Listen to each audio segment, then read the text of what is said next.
Cette année, j'ai signé un projet à 15K sur une prospection LinkedIn. Parce que j'étais vraiment sur le back-end en fait, de comment ils ont fait pour sold out 10 millions sur un projet NFT en l'espace de 3 heures. Et là en fait, le mec s'est fait drain 50K et en soi, l'erreur c'était juste une virgule qui n'était pas mise au bon endroit.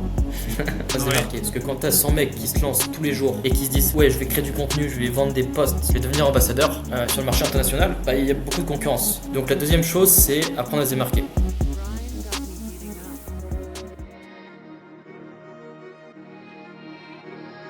Salut l'équipe, j'espère que vous allez bien. On se retrouve pour le Callcast.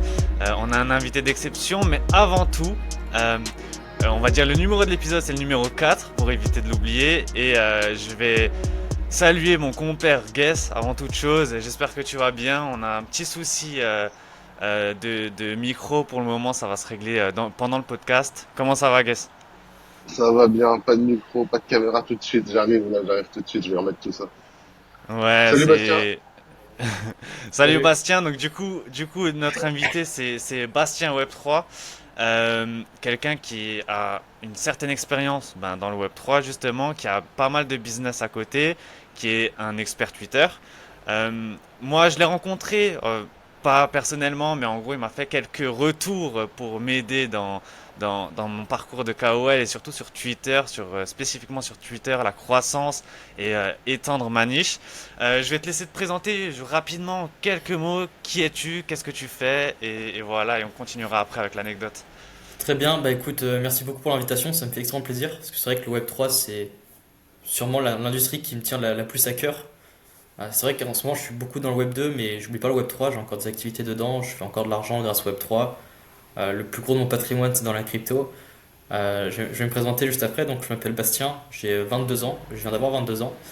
Je suis entrepreneur depuis que j'ai 18 ans, et ça fait à peu près depuis ça fait 3 ans que je suis dans le Web3, que je travaille sur des projets.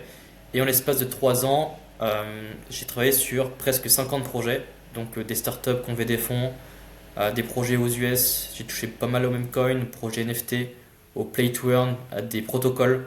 J'ai vraiment travaillé avec tout le type de projets qui existent. Et aujourd'hui, ce que je fais, c'est que je travaille toujours sur des projets, mais plus en partie consulting. Et puis, j'attends que qu'on va dire, le bull run reprend. Et si jamais, pourquoi pas en opérationnel, ils ont besoin de main forte, je pourrais proposer mes équipes, mes compétences. Mais pour l'instant, il y a plus d'argent de mon côté à aller chercher dans le Web 2. C'est pour ça que je suis pas sur le court terme, je parle. C'est pour ça que je suis plus focus là-dessus en ce moment. Ok, cool, cool. On a demandé en général, on commence toujours comme ça, par une petite anecdote un peu fun ou un fun fact ou un truc autour du Web3 qui a pu t'arriver, un scam, ouais, une arnaque ou peut-être un truc drôle avec un founder ou avec des gens que tu as pu côtoyer dans le Web3, tes débuts dans le Web3, quelque chose comme ça, tu vois. Euh, alors, ouais, ça peut être une petite anecdote.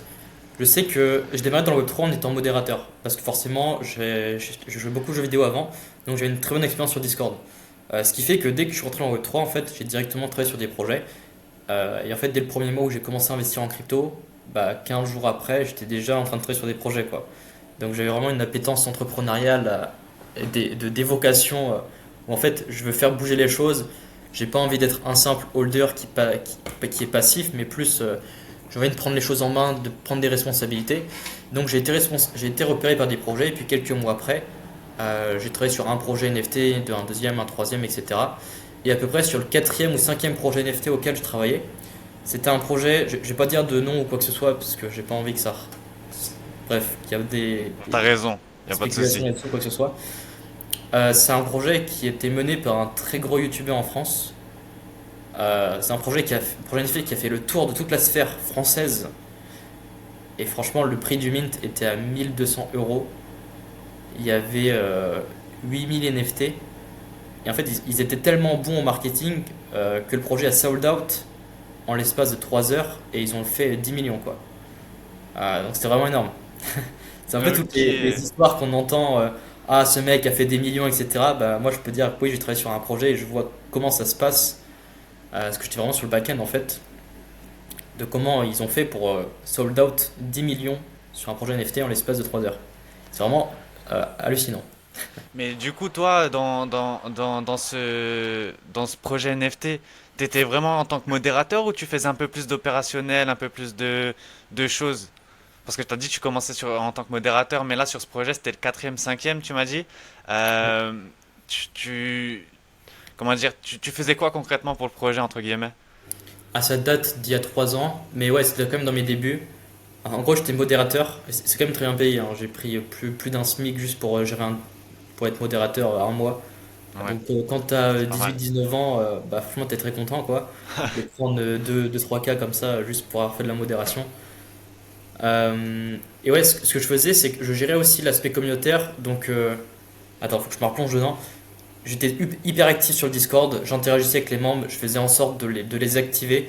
Parce qu'en fin de compte, les modérateurs, ils ont un vrai travail de marketing à faire. C'est vraiment, entre guillemets, le premier layer du community building, c'est les modérateurs et leur relation vis-à-vis de la communauté, comment ils font en sorte d'apporter la reconnaissance, comment ils font en sorte que les holders se sentent importants. Donc c'est vraiment mon travail. J'avais pas mal de relations, je parlais beaucoup avec les mecs en DM pour créer du lien, je récoltais aussi les pseudos de ceux qui gagnaient les différents giveaways, les différents concours en fonction des annonces qu'on faisait. Je repartageais les annonces dans le chat pour créer de la hype et puis l'amplifier en fin de compte pour toujours envoyer de la force au niveau marketing, sans forcément dépenser plus de budget, mais juste en rappelant les différents bénéfices, de faire des bonnes actions, en rappelant les bénéfices, les gains, les récompenses. Ouais, donc ouais, c'était plutôt de la modération, répondre aux tickets, répondre aux questions, surtout très important, interagir beaucoup avec les membres, créer du lien et partager les annonces, les éléments, les points forts du projet. Ouais, c'était un peu, beaucoup modération, donc comme tu as dit, relayer toutes les infos, etc., répondre aux questions, mais aussi c'était un peu du community management limite, parce que du coup Ouais, c'est tu clairement ça, ouais. crées un peu ce délire en mode ils se sentent importants, il faut qu'ils interagissent ensemble et tout, donc non, franchement, c'est propre, parce que t'as quel âge du coup, pour J'ai l'instant? Enfin, 22 ans. J'ai eu 22 ans 22 ans. il y a un mois et demi. Ok, ouais, oui, enfin, j'ai ça, t'es encore jeune en mode, t'es encore jeune dans l'âge, mais niveau expérience, t'es un peu plus loin que nous. Moi, j'ai 26 piges, tu vois, donc Ok. c'est, c'est fou quand même de se dire que la génération, du coup, t'es un après 2000, c'est ça, parce il y a eu beaucoup une spéculation autour des 2000, ouais, les 2000, machin, mais en vrai de vrai, il y a beaucoup de 2000 qui percent, hein, tout ce qui est Web3 et tout, ils sont vraiment, enfin, tu vois ce Ouais, que je veux dire? ouais. Bah ouais, c'est un peu contre-intuitif parce que le Web3 c'est beaucoup de jeunes. En fait, on pourrait croire Ouais, que c'est ah ouais, il faut être dans la blockchain, il faut avoir fait de l'IA pour comprendre. Mais quand tu commences à creuser, les mecs qui font le plus d'argent dans la crypto, c'est des mecs 18, 26, 28 maximum. ouais, c'est ça. Et il y en a qui brassent mais énormément. Vous n'avez pas idée, hein. Le marché crypto, c'est vraiment quelque chose. Quand t'es dedans, c'est vraiment quelque chose. Et tu faisais Ouais, ça en full FR ou tu faisais ça en anglais? Faut les faire. Savoir que moi j'ai toujours été très très mauvais en anglais. Maintenant beaucoup moins. Donc en fait dès que je suis arrivé dans la crypto, mon niveau en anglais impossible. Travailler sur des projets en anglais impossible. Donc en fait j'ai pas pu prendre ce créneau. Et c'est un créneau que j'ai voulu prendre avec mon agence du coup en début d'année. En fait en début d'année je peux entretenir des discussions. Mais pour closer en anglais c'est quelque chose. Parce qu'il faut une certaine éloquence, une certaine confiance. Et quand tu as des bégaiements, c'est compliqué de signer du high ticket à 15-20K. Sachant que toi ton niveau d'anglais est ok mais il est pas excellent. C'est pour ça aussi qu'ensuite je me suis repenché sur le marché FR juste après. Ok. ok, ok. Donc, ouais, si je peux donner un conseil, très haut anglais. Moi, je suis à fond dans l'anglais, j'ai une prof, j'ai une teacher. Donc, je sais que c'est l'un de mes premiers Tu fais, focus. tu fais ça combien de temps par semaine? Je suis quand même pas mal occupé, je fais 1 heure, 1 heure et demie par semaine. Après, je parle beaucoup. J'interagis avec des Ok. gens, des filles en anglais. Ouais, mais moi, c'est pareil, hein. Moi, pour devenir ambassadeur de Mina Protocol, j'ai dû me faire martyr parce qu'en vrai, au niveau écrit et lecture, ça va, c'est assez facile. Et au pire, si t'as des difficultés, t'as le traducteur, t'as l'IA, donc ça va, tu peux te démerder en anglais écrit et lecture. Mais par contre, quand tu Ouais, dois passer en écrit, call, quand j'ai dû passer en call, j'avais la sueur, hein. C'était compliqué parce que c'est des gars, ils pèsent dans le projet, tu vois. Donc il faut que tu parles correctement. Après, ils ont été compréhensibles. Mais ouais, c'est quelque chose. Même moi, j'ai essayé de focus, mais après, j'ai ni le temps ni l'argent d'avoir une teachers, comme tu dis. Euh, ouais, moi, j'ai beaucoup travaillé sur une application. On pourrait croire que ça sert à rien, mais Duolingo, je sais pas si ça te dit quelque chose. Ouais, mais j'utilise de temps en temps le Duolingo. Ouais. Moi, c'est mon full focus, c'était ça tous les soirs. J'avais mes 15, 20, 30 minutes de Duolingo pour essayer de. Et après, tu parles, hein, t'interagis, t'essayes de. C'est comme ça que tu grandis, enfin, que tu réussis à apprendre un peu plus en anglais. Du coup, pour revenir un peu sur la trame un peu principale, j'aimerais bien parler un peu de ton parcours. Donc, avant le Web3, comment t'as découvert le Web3? Qu'est-ce que tu faisais avant? Bon, après, tu m'as dit que t'as commencé très tôt, depuis 18 ans. Donc, avant, t'étais, je pense, Ouais. lycée-collège. Donc, on va plutôt partir sur comment t'étais à l'école. Est-ce que t'étais le bon élève? Le... Non, mais tu vois, c'est vrai, du coup, parce qu'en général, quand on reçoit des gens, ils ont Max, par exemple, le podcast va sortir, quand on tourne, le podcast va sortir aujourd'hui. Max, c'est un gars qui a fait un bac plus 5 ingénierie, etc. Il a fait plein de trucs, il a lancé des petits projets et tout. Mais du coup, toi, t'étais comment avant? Qu'est-ce que tu faisais? Comment t'as découvert le Web3 et comment t'es rentré dedans, quoi? Comment j'étais à l'école? Tu veux quoi, le parcours depuis le collège? Ouais, collège, lycée, rapidement, hein, Ok, t'as pas besoin de rapidement. t'étendre, mais t'étais comment en fait? Est-ce que t'étais le gars du fond de la classe, le premier de la classe, entre les deux? Est-ce que t'étais bon? T'avais des J'étais, difficultés? alors, un peu l'école, en fait, physiquement j'étais là, mais dans ma tête j'étais ailleurs, quoi. C'était un peu comme ça, quoi. Euh, j'ai pas une super intelligence ou quoi que ce soit, enfin vraiment loin de là. J'ai toujours été un mec banal. J'ai jamais été premier de la classe. On pourrait croire avec mes lunettes et tout, mon petit style. Mais en fait, non, j'étais pas premier de la classe. Pas du tout. J'étais pas dans les derniers, j'étais plutôt dans la moyenne. Dans la moyenne. Au collège, j'ai des bonnes notes. Donc au collège, j'étais plus dans les premiers. Mais après, les jeux vidéo m'ont attrapé, j'ai envie de dire. Et je trouvais que c'était beaucoup plus passionnant. Je me reconnaissais beaucoup plus. Et en vrai, in fine, c'est dans les jeux vidéo que j'ai commencé à faire du business. Ce que j'ai appris à trader, à échanger, à interagir, à communiquer, à gérer des gens, leadership, management, toutes ces choses-là. Donc les vidéos m'ont beaucoup appris et je trouvais ça incroyable. Et c'est vraiment pour ça que je vivais beaucoup plus dans le virtuel que la réalité. Donc c'était un peu comme ça le niveau collège. Puis évidemment, drastiquement, mes notes ont un peu diminué jusqu'au lycée parce que je passais plus de temps ailleurs qu'à apprendre, à faire mes cours, à tryhard. Et donc, lycée, j'ai fait une seconde, bien passé. J'ai fait une première S un peu plus compliquée. J'ai fait un bac S plus compliqué. Et ce qui est intéressant, c'est que j'étais dans l'école, enfin, dans la classe la plus, les plus gros intello. Enfin, intello. La classe, le cursus le plus dur. Parce que j'ai pris Ouais. sciences de l'ingénieur en option, en bac S. Ce qui fait qu'en fait, il n'y a pas plus dur par rapport à où j'étais. Après, j'étais dans une école, enfin dans un lycée de campagne, je sais pas dans un lycée à Paris ou quoi que ce soit, hein, au contraire. Donc le niveau était ok. Mais c'était quand même hyper compliqué. Et c'était pas du tout plus on monte en gamme dans les cours et plus ça devient compliqué et plus j'ai pas assez de talent pour compenser la phase d'apprentissage. Parce que je suis pas un mec qui fait des calculs de racines carrées de tête alors que dans ma classe on avait plein qui faisaient quoi. Ok. Donc pour te donner un peu le comparatif. Et donc j'ai eu mon bac grâce au Covid, bac Covid, donc je suis pas passé le bac. À Plutôt l'aise. ouais, à l'aise, plutôt cool. Et donc pour en revenir au Web3, comment j'en suis arrivé, bah, faut savoir que vu que j'étais pas focus sur les cours, quand les résultats Parcoursup sont tombés, j'ai été pris nulle part. Tous les vœux étaient refusés ou étaient en liste d'attente. Même pour aller à la fac, j'étais en liste d'attente, pour te dire. Même pour aller en BTS ou en DUT, soit j'étais refusé, soit j'étais en liste d'attente. En fait, de base, je voulais faire un DUT avec mon meilleur pote, lui qui était en économie, quoi. Pas du coup dans le cursus scientifique, mais en économie. Et on disait, ouais, on va se rejoindre en DUT, on va se prendre un appart, ça va être incroyable. Et là, il m'envoie un message, hey mec, j'ai été sélectionné, et toi, t'en es où? Et moi, je vois refusé. Et je suis en mode, ah ouais, putain, j'ai même été refusé dans un DUT alors que j'avais genre 10, 11 de moyenne en terminale S, mais c'était pas suffisant. Alors que lui, il avait genre 14 en économie et c'est passé crème, tu vois. C'est passé crème. Après, c'est peut-être un mal pour un bien parce que t'as quand même bien fini quoi au final. Donc et du coup, t'es Ouais. passé au Web3. Donc t'as dit grâce au gaming, c'est ça, hein? Grâce au gaming, bah pas forcément. Du coup, j'ai été refusé sur Parcoursup, et là, forcément, déjà en me disant en terminale, qu'est-ce que tu veux faire, Bastien, je savais pas. Rien m'excitait plus que ça. Et donc, forcément, il fallait que je choisisse quelque chose. Parce que là, on était au mois de juin, je savais nulle part où aller, et au mois de septembre, il fallait que je continue les études. Sachant que j'ai toujours eu des bonnes capacités à l'école, même si j'étais pas dernier, avec de la volonté, je peux avoir des notes correctes, pas dans les meilleures non plus, mais je peux avoir des notes bien correctes quand même. Donc j'ai du potentiel. Et en fait, continuer les études, moi, j'étais aligné avec ça. Je voulais pas faire un bac, je voulais pas arrêter tout de suite, faire un travail manuel ou quoi que ce soit. J'aimais plutôt tout ce qui était intellectuel, la réflexion, donc pourquoi pas pousser quoi. Et donc, j'ai été refusé de partout. Et là, je commence évidemment à regarder depuis quelques mois déjà, quand j'ai été refusé, Yumi Denzel, développement personnel. Je découvre la sphère YouTube, entrepreneuriat, business en ligne. Et en fait, ça m'intrigue. Ce qui fait qu'à partir de 18 ans, j'ai testé des petits trucs. J'ai testé le print en demande, le dropshipping, de monter un compte de motivation sur Instagram, de faire des vidéos, d'apprendre le montage, de faire un peu de coaching, de comprendre les réseaux sociaux, l'algorithme, comment ça fonctionne, un peu de créer de contenu. J'ai même fait un peu de setting en prospection où j'étais rémunéré 30 euros par rendez-vous. Je faisais du setting pour un mec sur Insta.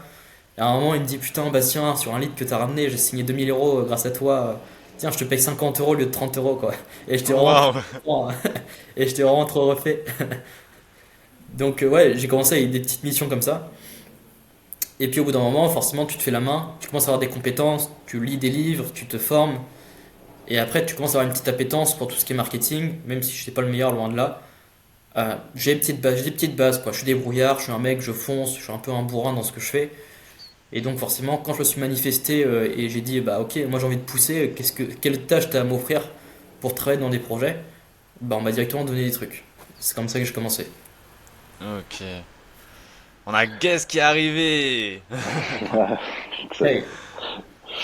Ah, du coup, c'est intéressant, c'est intéressant. Moi, il y avait plusieurs trucs que j'avais envie de pointer dans ton évolution aussi.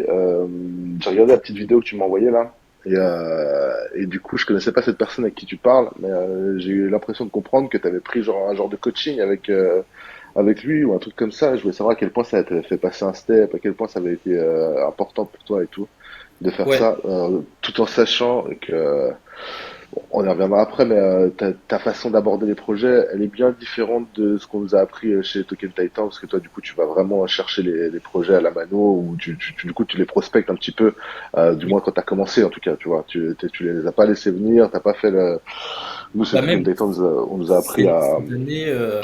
cette année, j'ai signé un projet à 15K sur marché français, 15K, sur une prospection LinkedIn. Ouais.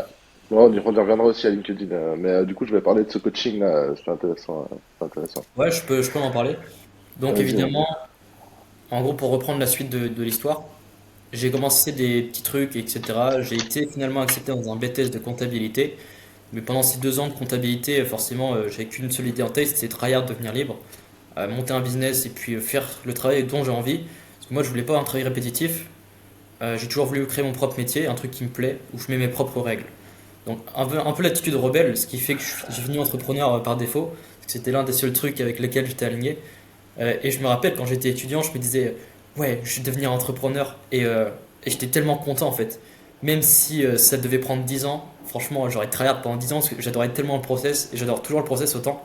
Le process de l'entrepreneur, tout ce que tu fais au quotidien, le fait de comprendre son temps, manager son temps, faire ce dont tu as envie, le process de réflexion de, ok, si ça marche pas, comment tu fais pour l'améliorer? Et il y a aussi l'innovation en fait. Entrepreneur, tu crées tout ce que tu touches, tu peux le créer en fait. Donc je trouve ça exceptionnel et j'adore. En fait, j'adore ça. J'ai vraiment un amour pour le business, un amour profond pour l'entrepreneuriat. Euh, et donc je commence en tant que freelance à droite à gauche sur des petites missions. Et forcément, après le bear market arrive, pour entrer en phase du bull run, le bear market arrive et tous les projets avec qui je suis en discussion, ça tombe un peu à l'eau quoi. Et donc il faut absolument que je trouve une méthode de bah ok bah maintenant comment je fais pour avoir des clients constants, sachant que le réseautage, le bouche-oreille, ça fonctionne plus dans Web3 parce que le marché est en train de cracher donc il n'y a plus de bouche-oreille. Très compliqué. Et donc je commence à regarder à droite à gauche, je cherche des solutions et là je tombe sur Benoît Michaud sur Twitter. Il a une formation qui s'appelle le système OST. Et la promesse, c'est passe de 0 € à 5 000 € par mois en 90 jours en tant que freelance. Et je suis la cible, c'est typiquement ce qui me manque. Il me close, je crois que ça coûtait 197 €, un truc comme ça, sur 2 mois. Donc je paye le premier mois, et il me reste genre 100 balles. J'ai même pas assez pour finir le deuxième mois.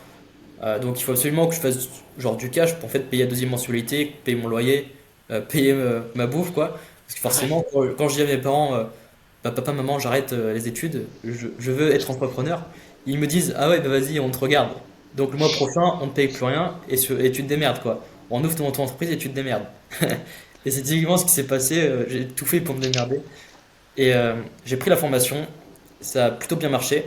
Parce que dans la formation, j'ai appris toutes les bases pour devenir un freelance. C'est un truc qui n'est plus disponible aujourd'hui. J'ai payé, j'avais 19 ans, quoi. Donc c'était il y a 2 ans et demi, 3 ans. Et dans la formation, j'ai appris à créer une offre. J'ai appris à vendre, à closer. J'ai appris à prospecter. Donc en fait, j'ai toutes les bases et tout le process de vente dont j'ai besoin pour signer des clients et délivrer correctement. Et c'est grâce à ça, en fait, et 3 mois après, j'étais à 4 500 euros. En fait, j'ai fait le mois de décembre à 600 euros, et j'ai fait un mois de février à 3K, et puis le mois d'après à 4005. Ce qui fait que j'ai très à la formation, et en fait, 3 mois après, j'étais presque à 5K. 5K par mois en Ok. vente. Bah, Ah, bonne t'as formation du grossi coup. très vite, hein, très rapide quand même l'expansion, hein. Ouais, bah ouais, ouais. En fait, pendant que les autres faisaient leur rentrée au mois de janvier, au mois de février, ils avaient genre fait 2-3 mois en fin d'année, leur rentrée en septembre. Moi, je venais d'acheter la formation pendant que les autres faisaient leur rentrée. J'étais broke, vraiment, c'est du putain de broke. Et après les vacances de Noël, quand ils faisaient leur rentrée, moi je suis parti en voyage, quoi. Voilà, c'est vraiment ça. Cool, cool. Et du coup, tu disais il y a 2 secondes là que t'avais close un gros contrat sur LinkedIn. LinkedIn pour le Web3, c'est une place sympa. Alors, le marché français Web3 sur LinkedIn est spécial. Parce que t'as beaucoup de start qui ont des rêves, des promesses, mais que quand tu leur demandes pourquoi tu as créé ton projet, ils vont te dire je vais lever des fonds à la BPI, je vais vendre mon projet, je vais faire un exit ensuite plusieurs millions. Donc ce qui fait qu'il y a beaucoup de projets qui existent, mais les gens n'ont pas d'argent. Alors, les capacités de beaucoup en entrepreneuriat sont remises en cause, parce que tu vois qu'il y en a beaucoup en fait qui n'ont pas le background nécessaire pour assumer un tel projet. Et souvent les projets sont sur des fondations complètement bancales, parce qu'ils partent de leur désir de faire de l'argent plutôt que d'un besoin réel du marché. Ce qui fait qu'il y en a beaucoup qui créent des solutions qui servent à rien, et qui ne seront jamais adoptées parce qu'ils créent des solutions qui n'apportent rien et qui n'existent pas en fait. Est-ce que Euh, c'est vraiment que le marché français? Je suis pas sûr. non, non, peut-être pas, mais le marché français, ouais, il y a quand même des trucs là-dessus. Donc déjà, Ouais. c'est compliqué de trouver des projets qualitatifs. Trouver des projets qui ont de l'argent, c'est encore plus compliqué. Et en fait, quand je network, parce que du coup, j'ai un gros réseau français Web3, je connais des personnes qui sont à la tête de grosses agences qui font 100K, 300K par mois, marché français. Pas marché français, mais qui sont français, qui ont des agences à Paris. Et quand je leur pose la question, bah écoute, comment tu trouves tes deals, etc. Parce que moi je prospecte sur LinkedIn, j'ai des calls, mais c'est pas qualifié, c'est compliqué. Ils me disent, bah en fait, moi j'ai arrêté le marché français, je suis aux US. Et en fait, aujourd'hui, tous ceux qui font de l'argent en marketing et qui sont français, ils opèrent aux US, avec des clients qui sont américains, ce genre de choses. En anglais, du coup, si on en revient Et à vu que l'anglais de mes toute façon. capacités en anglais sont limitées, bah j'ai essayé, mais ça a pas matché, quoi. Donc c'est pour ça que là, je suis en train de travailler l'anglais. Parce que moi, si je peux donner un peu de vision, ce que j'ai envie de faire d'ici 2-3 ans, c'est monter une startup, partir aux US et un peu vivre le American Dream et monter une putain de société technologique, quoi. C'est un peu Du, ça, ouais. du coup, société technologique, mais dans le Web 3 ou Ouais, techno, peu importe. Ok. dans le Web3, ouais. Moi, j'ai envie de bâtir un Web3. Je Bon, bâtis je toujours en pense. Web3, mais j'ai envie de vraiment construire un putain de truc huge dans le Web3. Parce qu'aujourd'hui, là, t'es en France aujourd'hui? Ben non, je suis expatrié en Bulgarie depuis un an. Ok. Ma société est en Bulgarie. En fait, la première année de micro-entreprise, j'ai explosé les plafonds. Donc il fallait absolument que j'ouvre une société rapidement. Ce qui fait que j'ai bougé en Bulgarie bah, un an après avoir ouvert ma micro-entreprise, quoi. Et t'as ouvert ta société sur le marché bulgare. J'ai ouvert ma société en Bulgarie. Ok. Et je suis Pas résident évident, ça fiscal en aussi. Bulgarie. Pas évident, ça. Bah, Après, on m'a c'est payé un mec, il a tout fait à ma place, quoi. Ouais, bah ça, de toute Facile. façon, pas le choix. ouais, quand t'as de l'argent, ça va, c'est tout de suite plus simple, hein, en vrai de vrai. Parce que si t'exploses les plafonds en tant qu'auto-entrepreneur, tu sais que t'as déjà un peu des moyens, des fonds. Donc t'arrives en plus, Bulgarie, c'est Moi, c'est quand même moins. Ah, c'est moins Comment cher, dire, ouais. c'est moins cher, ouais, hein. Ouais, très bonne fiscalité, même pour la crypto, bonne fiscalité pour cash out. Euh, ouais, on vit bien, beaucoup de Français, beaucoup, on l'a dit, moins cher. Donc franchement, c'est très très bien pour une première étape, quoi. Je me vois ici 2-3 non. ans, je vois ce que je fais après, est-ce que je vais à Dubaï ou pas, je sais pas. Pour l'instant, je suis bien là-bas. Cool. Ok, ok. Du coup, on a fait un peu le tour de ton parcours. Euh, en général, là, c'est le moment où est-ce qu'on arrive sur les deals ambassadeurs et tout, mais toi, c'est pas du tout ton cas. T'es ambassadeur de rien du tout pour l'instant. On est d'accord, t'es full prestat de service dans le Web 3, hein. Ouais, full prestat de service et je commence à être business angel. J'ai investi un petit ticket dans une startup qui a levé 2 millions cette année sur un projet d'Epine et je suis aussi consultant chez eux où je les aide à se structurer sur la partie communication marketing. Donc Du coup, quand tu rentres un projet dans ton agence, qu'est-ce que tu lui proposes concrètement comme alors service? sur la partie agence, ça dépend vraiment du besoin.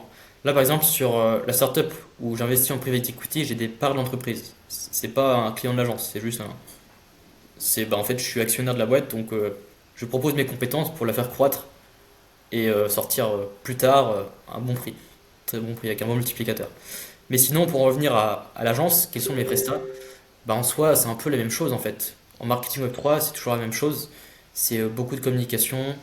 Je propose aussi, j'ai un mec dans mon agence qui est spécialisé en tout ce qui est landing page, création de DAP. Donc c'est un service que je peux proposer en fait, vu que je suis un expert dedans, qui fait ça depuis des années, qui a travaillé sur plus d'une quinzaine de projets. Community building, communication, gestion du Telegram, du Discord, du Twitter. Et nous, on est vraiment spécialisé là-dessus, dans l'aspect communication. C'est là, en fait, où on a notre zone de génie.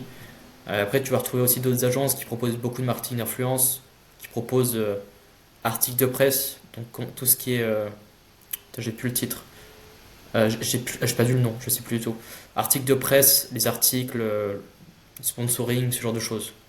Du coup, ta boîte, elle va arriver et vous allez prendre le contrôle de tous les éléments de communication. C'est vous qui faites les posts ou vous donnez du contenu et c'est Ouais, eux on qui fait les font. postes. On intervient opérationnellement et stratégiquement sur les entreprises. Ok. Donc Ok. souvent, on revoit leur process de communication, on revoit aussi structuration marketing, parce qu'en fait, un projet tech, enfin, souvent c'est des développeurs en fait qui sont à la tête d'entreprise, qui sont des geeks, mais des geeks très intelligents. Et ce qui fait qu'au niveau marketing, c'est bancal.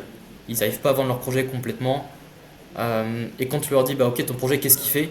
Ils vont te sortir un truc hyper technique avec des aides roll-up que monsieur tout le monde ne va pas comprendre, ce qui fait qu'il n'y a aucun potentiel d'adoption pour leur projet. Donc il faut absolument une personne avec un regard extérieur, avec des bases en marketing qui se disent, ok, ton projet qui est technologique, t'inquiète pas, je vais le comprendre, mais je vais encore plus le simplifier, parce que si tu veux qu'il soit adopté et que ton token y pump, il faut que ça soit compréhensible en une phrase. Donc c'est là où j'interviens. Ok. Ok, ouais, c'est un peu ce que nous on essaie. Nous on a été élevés dans ça avec les Token Titans, c'est prendre les projets tech et les simplifier au maximum pour vraiment donner cette distribution à la masse entre guillemets. Donc Ouais, c'est en gros ce que tu fais, mais en type agence et vraiment avec un regard extérieur. C'est plus pas du consulting, mais c'est-à-dire que en gros tu prends le truc et parce que nous on est en tant que KOL entre guillemets, des MVG, des KOL qui distribuent un projet, mais toi en fait tu reprends toute la stratégie marketing hors marketing d'influence en fait. C'est plus sur le marketing du projet en général quoi. bah exactement. Parce que c'est même, je dirais, le plus important, parce que des fois il y a beaucoup de projets qui dépensent en KOL, mais qu'ils n'ont aucune structuration, ce qui fait qu'ils dépensent beaucoup, mais qu'ils n'ont aucun ROI. En fait, le travail d'un KOL, c'est surtout d'apporter de la visibilité, c'est pas de convertir. Mais si derrière tu apportes 100 000 vues à un projet et en fait ça convertit pas, bah, le projet a dépensé 10-15K dans le vide, tu vois. Et il a aucun retour sur investissement. Ok, C'est ok, vrai. j'ai vu. Tu voulais dire quelque chose, Gus? Non, vas-y, vas-y, vas-y. Moi, je voulais te lancer. Là, tu nous as envoyé deux, trois sujets et vu qu'on est un peu de base sur l'aspect rémunération, tu m'as envoyé que tu as failli devenir plusieurs fois millionnaire avec la crypto. Alors, j'aimerais bien que tu nous en parles Ah, c'est rapidement. marrant, ouais. Bah, en soi, je suis une personne qui investit beaucoup. J'ai tradé un peu, j'ai fait de l'argent en trading, j'ai perdu aussi de l'argent en trading. J'ai testé les leviers, enfin, j'ai testé plein de trucs. Mais forcément, quand tu commences à creuser le deep du deep et que tu arrives dans les premiers et que tu dis putain, ce truc-là, je suis sûr qu'il y a du potentiel, mais tu l'achètes pas. Ouais, je suis passé plusieurs fois à côté de plusieurs millions. Mais vraiment facilement. Des trucs que j'avais sous les yeux. Et en un clic, j'aurais pu mettre l'argent nécessaire parce que je l'avais. Mais lui, je l'ai pas fait. Et forcément, j'ai raté le million plusieurs fois. Mais d'une manière, c'est plutôt rassurant. Parce que si tu passes à côté de plusieurs millions, bah ça veut dire qu'en fait, tu t'en rapproches petit à petit, quoi. Il suffit juste d'une fois et c'est bon, je vais l'avoir. Et je pense que le bull run qui est en train de se créer, l'année prochaine, j'ai moyen de sortir de cash out énormément d'argent, voire de sûrement de changer ma vie, quoi. Globalement, que l'argent que je sors, je sais pas combien exactement je pourrais sortir, mais à mon avis, je serais sur des chiffres très très intéressants, ouais. Et là, tu le sens avec les projets que le bull run il est en train de commencer, là? Ouais. Avec ton agence, là? Ah, côté agence, non, parce que le marché Ouais. français, c'est ouais, c'est pas le meilleur marché, quoi. Même si c'est des opportunités, c'est plus compliqué. Est-ce que je le sens? Bah, par exemple, vu que ça fait 3 ans que je suis dans la crypto, que je travaille dessus, sur des projets dans Web3, la bulle niveau B2B que vous allez avoir, ça va être au top. C'est au top du marché. C'est même après le pump des altcoins. Donc, c'est pas parce que le Bitcoin est en train de monter que vous allez avoir beaucoup plus de projets. Parce que tous les opportunistes, ils vont commencer à monter une entreprise, commencer à lever des fonds. Une fois que l'Ethereum, le Solana aura fait un ATH, ils vont commencer à corriger. Donc le marché du B2B en crypto est assez décorrélé du pump du Bitcoin, mais le B2B va arriver après. Donc après la halt, pendant la halt saison, c'est surtout c'est vers ce timing où là potentiellement B2B, il y aura explosion des deals, tous les projets, enfin tous les entrepreneurs voudront monter des projets, les prestataires vont être rares. Donc ouais, c'est un peu comme ça. Ok. Ok, ouais, en général, surtout quand c'est des projets qui se lancent, c'est pas des personnes, les projets sont toujours en retard, bah, comme les gouvernements, comme tout, ils sont toujours en retard sur la crypto et sur Ouais. l'aspect spéculatif de la crypto.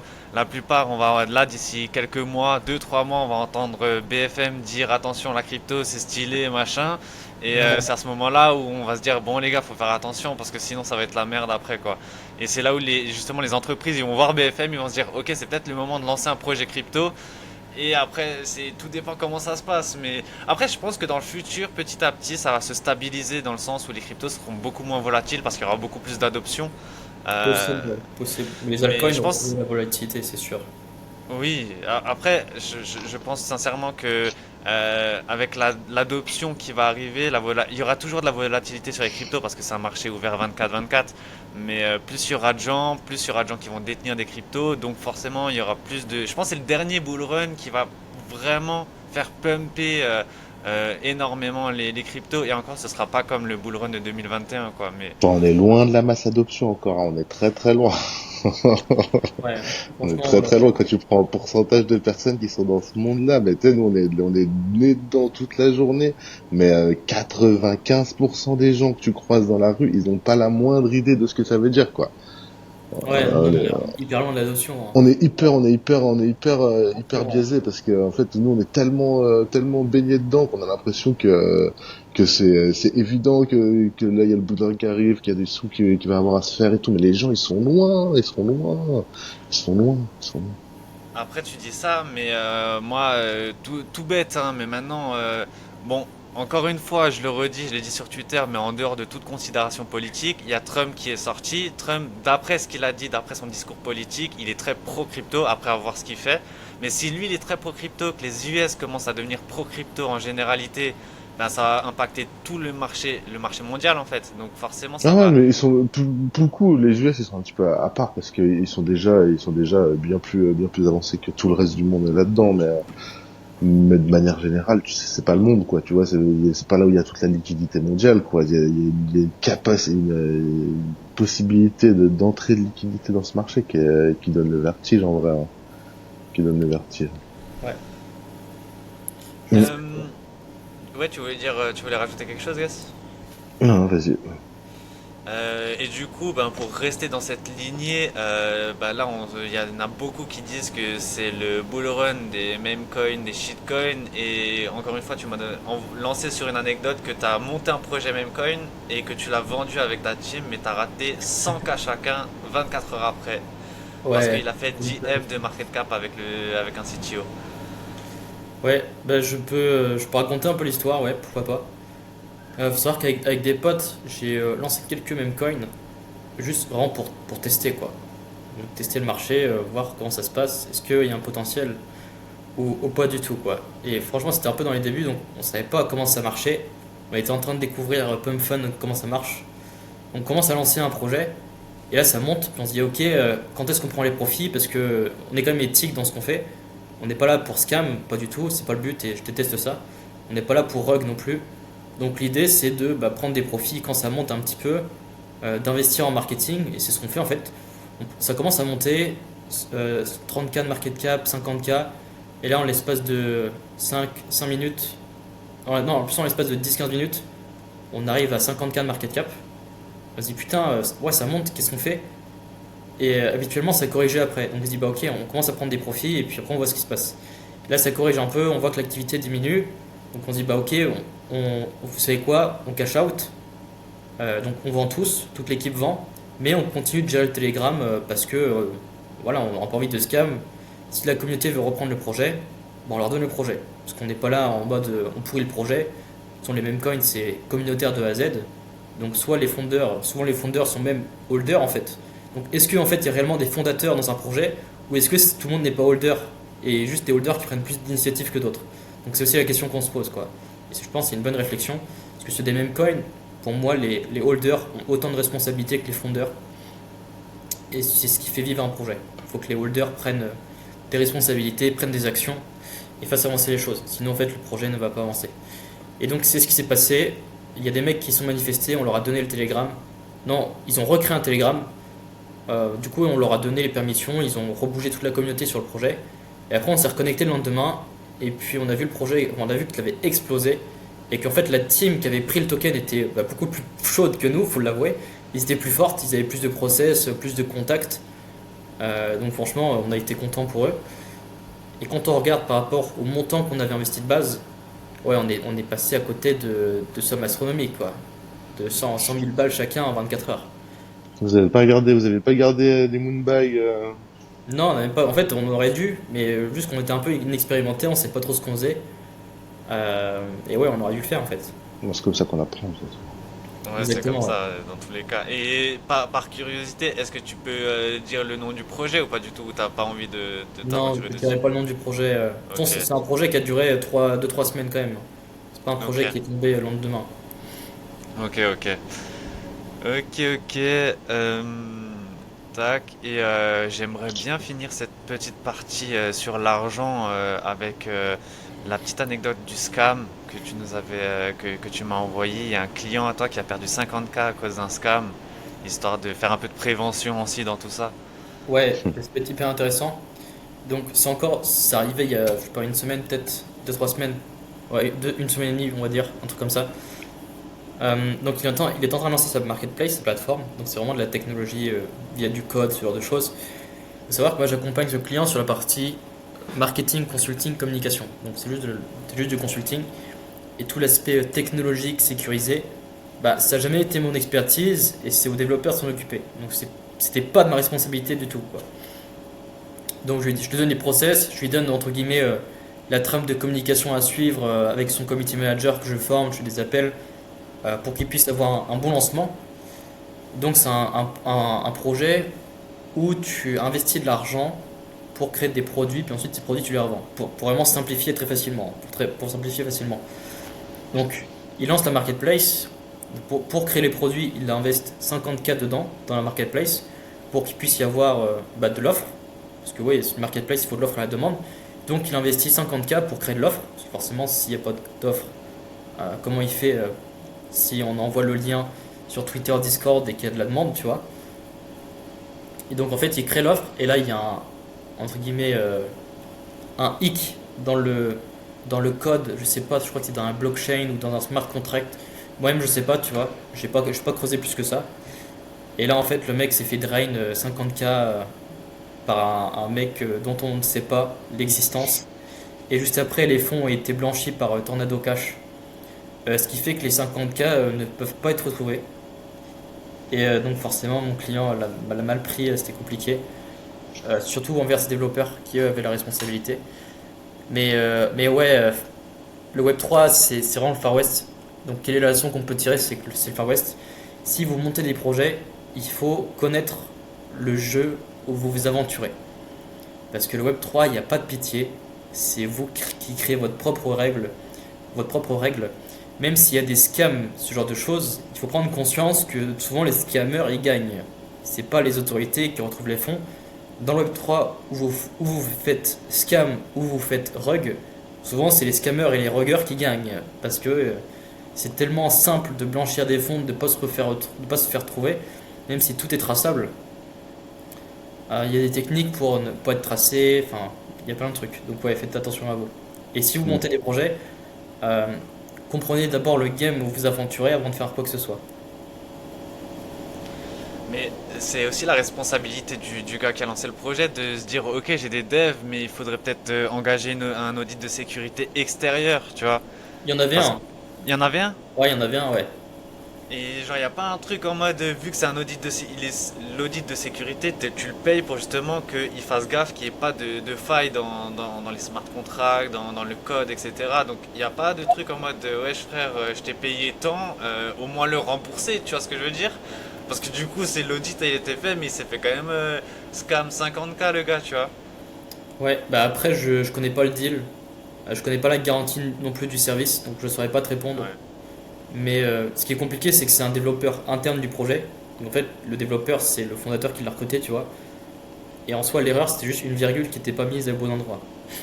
Oui, ben en général, c'est toujours des trucs comme Une, ça dans le code. Donc, une virgule qui a coûté 50K quand même, faut l'avouer, hein. ouais, Mm. ça fait mal, ça fait mal. Mais du coup, c'est une virgule qui a donné 50K à un scammer, donc du coup. Ouais, ouais, Mais bon, après, ouais, c'est pas ouf. ouais. Euh, euh, du coup, on arrive dans la dernière partie du podcast. On va prendre une petite dizaine de minutes pour tout ce qui est l'aspect un peu conseil euh, qu'on pose en général en fin de podcast. Euh, Très bien. donc, bah, vu qu'on est sur normalement un thème un peu KOL, si t'as vu que tu as quand même une expertise à ce niveau-là, tu Ouais, bien as sûr. déjà fait tu m'as déjà un peu roast sur mon compte, tu l'as déjà fait pour Jimmy aussi qu'on a eu en interview.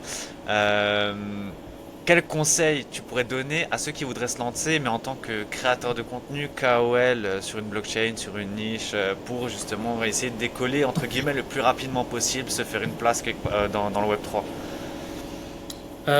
Alors, premier conseil, ça va être comprenez Twitter, parce que Web3 c'est full Twitter. Donc si vous voulez vous lancer en KOL avant de continuer à creuser quoi que ce soit sur le milieu de la blockchain, comprenez Twitter, comment ça marche, l'algorithme, la création de contenu, le copywriting, les interactions, qu'est-ce qui a le plus d'importance dans l'algo, les poids, ce genre de choses.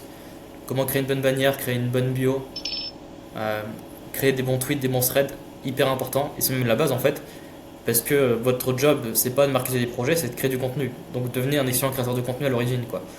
C'est vraiment concentrer vos efforts là où vous devez, là où vous apportez votre travail et vos inputs, quoi. Surtout Et ça. ça va devenir en plus de plus en plus bullish. Un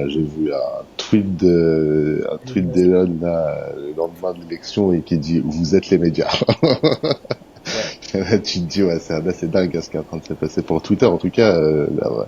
Pour le coup avoir misé sur Twitter c'était pas une mauvaise idée je crois sur les personnes qui se sont lancées là-dessus. Donc le premier conseil, ce serait comprenez Twitter, comment ça marche, comment créer du contenu correctement. Faites-vous des potes sur Twitter, très important aussi. La deuxième chose, ce serait d'apprendre à se démarquer. Parce que dans un milieu concurrentiel, les KOL c'est très concurrentiel, hein. On pourrait croire que le Web3 c'est un tout nouveau marché, mais des mecs qui veulent se lancer en tant qu'influenceurs dans le Web3, c'est très très concurrentiel. Quand je dis ça, ça veut dire que tous les jours il y en a peut-être des centaines qui se lancent quoi, sur le marché international, tu vois. Les centaines de mecs qui se lancent chaque jour pour devenir influenceurs dans le Web3. Et ça, il faut en avoir conscience, tu vois, parce que c'est le marché en fait. C'est là où tu t'aventures. Il y a une armée de gens en Afrique qui débarquent là Aussi, ouais. avec un téléphone et tout ils arrivent. Et donc, les choses à faire, c'est se démarquer. Un truc à faire, c'est les top KOL qui ont le plus d'attention à l'heure actuelle, parce que c'est un roulement en fait. Les KOL qui étaient très puissants lors du dernier bull run, ceux qui sont puissants lors de ce bull run, ils sont tous différents. C'est pas les mêmes, hein. Vraiment, c'est pas les mêmes. C'est C'est pas vrai les- que du coup tu trouves qu'il y a pas il y a pas de continuité? Si, mais il y a beaucoup moins de force.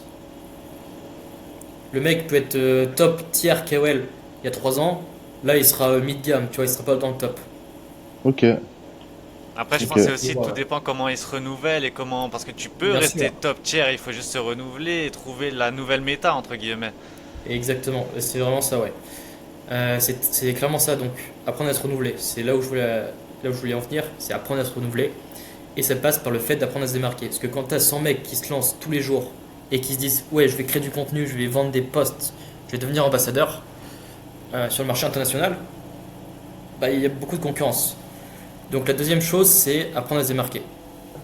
Donc pour apprendre à se démarquer, très simple, il faut se nicher, voire se micro-nicher, comme ce que tu as pu faire Jace, via des protocoles, via une blockchain, via une narrative, peu importe.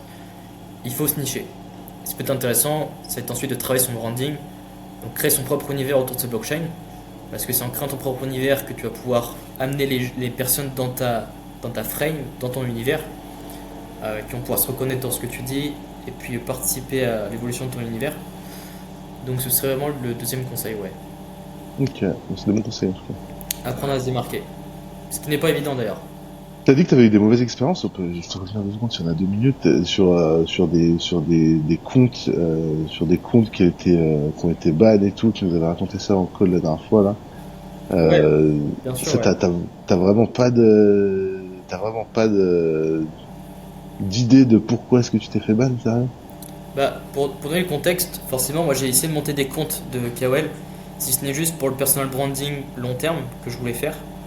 Donc j'ai commencé à monter des comptes Twitter, j'en ai monté deux. Il y en a un qui était à 2000 abonnés, l'autre qui était à 1500 abonnés, et ils ont tous été bannis. Donc j'ai fait des relances par mail, et impossible. Donc aujourd'hui j'ai un peu lâché l'affaire, quoi, en mode Enfin, je lance un compte, il se hmm. fait ban, j'en ai Mais relancé un genre, autre, il se avec, fait tu faisais ban. du contenu automatique ou tu faisais des trucs comme ça, Ah non, pas du tout, hein. C'était vraiment moi qui tweetais à la main. J'avais des tweets à 100 likes, 150 likes, des protocoles qui me retweetaient. En fait, j'avais un vrai nom, tu vois. Je mettais un message dans le groupe Telegram, les mecs ils me reconnaissaient, quoi. J'avais Hmm. vraiment une bonne présence. J'avais fait les choses correctement. J'avais une bonne présence. J'avais même des deals. J'ai des projets qui me contactaient, combien tu prends pour le sponsoring, etc. Toute la semaine, je recevais des deals pour Bastien, on te paye, tu fais quoi. Donc j'ai même fait des appels grâce à mon Twitter. Mais au bout d'un moment, j'étais banni, quoi. Donc ça m'a saoulé. J'ai relancé un compte, j'ai pris du temps à le monter. Parce que tu repars de zéro en fait, c'est compliqué, c'est vraiment compliqué quoi. C'est vraiment Ouais, compliqué. je sais pas très compliqué. Et après il s'est fait ban. Et bah ok, je décide d'en acheter un, parce que la flemme de remonter. J'achète un compte Twitter à 10 000 abonnés, 200 balles. Je m'en sers. 200 balles les 10 000 abonnés, sérieux? Ouais, un truc comme ça je crois. Mais arrête. Ça C'est vaut le des comptes coup, qui sont hein. botés, hein. C'est quoi? Des comptes qui sont botés, il y a des bots dedans. Ouais, y a que des bots. Ouais, pas mal de bots. Ok. Donc je les teste un peu, je vois qu'il y a du reach, il y a du potentiel. Je fais un tweet à 10 000 vues. Sachant qu'il y a des bots, je me dis ouais, il y a du potentiel en fait. Si je tryhard le compte, je peux l'emmener assez haut, je peux faire pas mal de vues. Donc c'est intéressant. Je pousse mes propres projets comme ça. Quand je montais un peu Memecoin, je poussé mes projets ainsi. Euh, et là, je fais une pause parce que le marché est un peu mort. Et bah ok, le compte, je le garde de côté, je m'en mettrai dessus plus tard. Je me reconnecte sur le compte un mois plus tard. Et là, je vois que ça marche plus. Et en fait, le mec a dû se reconnecter. Le mec qui m'a vendu le compte a dû se reconnecter au compte, changer les codes. Et j'ai perdu mon troisième compte Twitter comme ça, quoi. Ok. Et Ouais, maintenant, si je sympa. crée un compte, bah, je dois reprendre de zéro et acheter un compte. Je pense pas que ce soit la bonne idée. Ok. Bon, voilà. Voilà. Comme ça, on a une leçon directe. Ouais, ça Aujourd'hui, t'as plus de c'est. compte Twitter du tout? Au marché français, oui, mais marché US, non, j'en ai pas. Ok. Ok, ok. Euh, J'aurais Alors, aimé, je pense que je vais le refaire, mais je sais pas quand. Parce que construire un personal branding marché US, surtout si je monte une startup, ce genre de choses, ça me servira x10.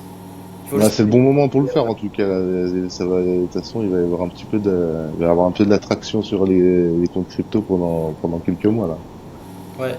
Je sais pas quand, parce que ça demande du temps, il faut que je crée du contenu. Voilà. Est-ce que je sous-traite? Si oui, à qui? Combien ça me coûte? Je sais pas. Pour l'instant, ça m'a saoulé. Je vais revenir dessus plus tard avec peut-être un meilleur process. Peut-être que je prendrai Twitter Blue dès que je peux. Enfin, je sais pas. Je pense que c'est un game changer, par contre, tu vois, pour éviter que tes comptes ils soient ban et tout. Je pense que Le ça fait que aide. tu payes, déjà, Ouais. déjà, un, tu vas avoir plus accès au SAV, et deux, ils vont moins te ban sans réfléchir, quoi, tu vois. Après, il me semble que j'ai été ban sous Twitter Blue.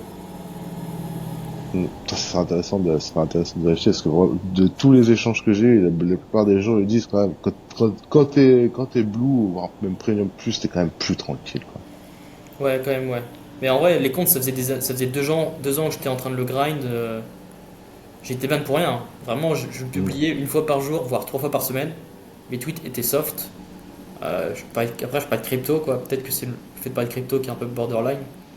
Ouais, ça aime pas trop. De manière générale, ça aime pas trop la crypto. Alors là, avec un peu de chance, ça va changer, mais de manière générale, moi, je regarde beaucoup Alex Finn et tout. Il disait quand même, parler trop de crypto, l'algo, il aime pas trop quand même, tu vois. Donc bon, mais ça va changer, je pense. Ça va changer.